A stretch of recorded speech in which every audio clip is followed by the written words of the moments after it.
সাকিবিয়ান ভাইরা বোনেরা, ইটস তাণ্ডব ডে। বাড়ি ফিরে এক মুহূর্ত অপেক্ষা করিনি, বিশ্বাস করো। আমি ভিডিও বানাতে লেগে গেছি, কেননা আমি এতক্ষণ তোমাদের সবাইকে মিস করেছি।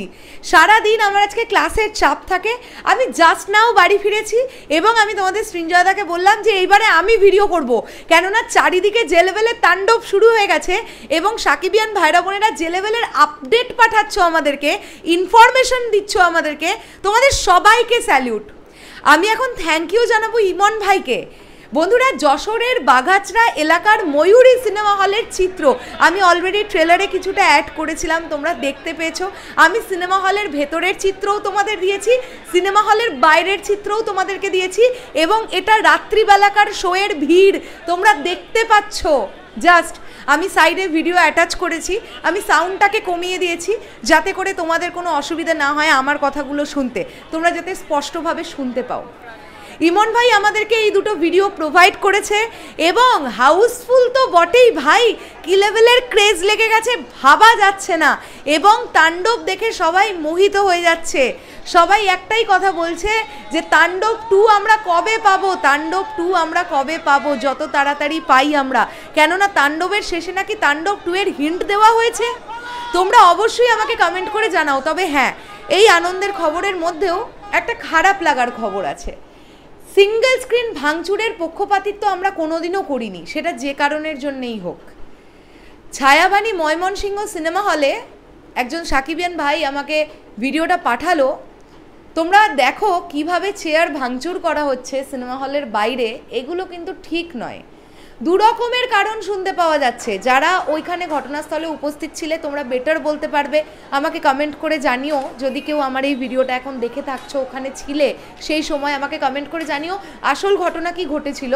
তবে দু রকমের কথা শোনা যাচ্ছে। একটা শোনা যাচ্ছে যে টিকিট না পেয়ে ভাঙচুর করেছে ছেলেপুলে, আরেকটা শোনা যাচ্ছে সিনেমা চলতে চলতে নাকি প্রদর্শনী বন্ধ হয়ে গিয়েছিল সার্ভারের কিছু একটা প্রবলেমের জন্য, সেই কারণে নাকি সিনেমা হল ভাঙচুর হয়েছে। যে কারণটাই হোক, আমি জানি মেগাস্টার শাকিব খানের ছবি সাকিবিয়ানদের কাছে বিরাট বড় আবেগের জায়গা, কিন্তু তোমরা একটা জিনিস মাথায় রেখো যে বাংলাদেশে সিঙ্গেল স্ক্রিনের সংখ্যা কমতে কমতে কোথায় গিয়ে দাঁড়িয়েছে। আজ ছায়াবাণী সিনেমা হল বলি বা মধুমিতা সিনেমা হল বলি বা সাভার সেনা অডিটোরিয়াম বলি, যেগুলো অনেক পুরনো, বাংলাদেশের অনেক পুরনো সিঙ্গেল স্ক্রিন, সেগুলো যদি এইভাবে ভাঙচুর হয় তাহলে কি সেটা চলচ্চিত্র অঙ্গনের জন্য খুব একটা ভালো ব্যাপার হবে? আর আমি এখানে হল কর্তৃপক্ষদেরও বলতে চাই একটাই কথা, যে আপনারা তো জানেন ঈদ মানেই মেগাস্টার শাকিব খান এলেই এই সিচুয়েশনটা তৈরি হবে। যদি এটা সার্ভারের প্রবলেম হয়, টেকনিক্যাল কোনো ইস্যু হয়, এগুলো কেন হবে? আপনারা কেন ভালোভাবে চেক করে রাখেন না? যদি এটাই হয়ে থাকে তাহলে, আর যদি টিকিট না পেয়ে ভাঙচুর করে ছেলেপেলেরা, তাহলে আমি বলবো যে এটা কিন্তু ঠিক নয়। কেননা একটা সিনেমা হলের হল সিট ক্যাপাসিটি ভাবতে হবে। অধিক লোকজন ঢুকিয়ে দিয়ে একটা অস্বস্তিকর পরিবেশ তৈরি করে একটা যদি কিছু খারাপ ঘটনা ঘটে যায়, কেউ যদি অসুস্থ হয়ে পড়ে, সেই দায়ভার কে নেবে?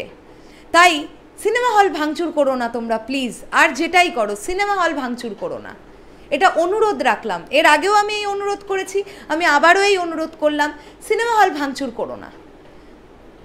আমরা কিন্তু এনজয় করি মেগাস্টার শাকিব খানের সিনেমা সিঙ্গেল স্ক্রিনে, আমরা এনজয় করি, আমরা উৎসব পালন করি, আমরা ফেস্টিভ মোডে থাকি। তো ফেস্টিভ মোডের মধ্যে ভাঙচুর, মারামারি, হাতাহাতি এগুলো দরকার নেই। আজ এরকম উৎসব মুখরিত একটা পরিবেশে কেন এরকম ভাঙচুর হবে বলো? আজকে কত পবিত্র একটা দিন, তাই না? শেষ করলাম ভিডিওটা। তোমাদের কি বক্তব্য এই পুরো বিষয়টাকে নিয়ে কমেন্ট করে জানিও। আসছি আবার খুব শিগগিরই নতুন কোনো ভিডিও নিয়ে। তাহলে এখনের জন্যে টাটা।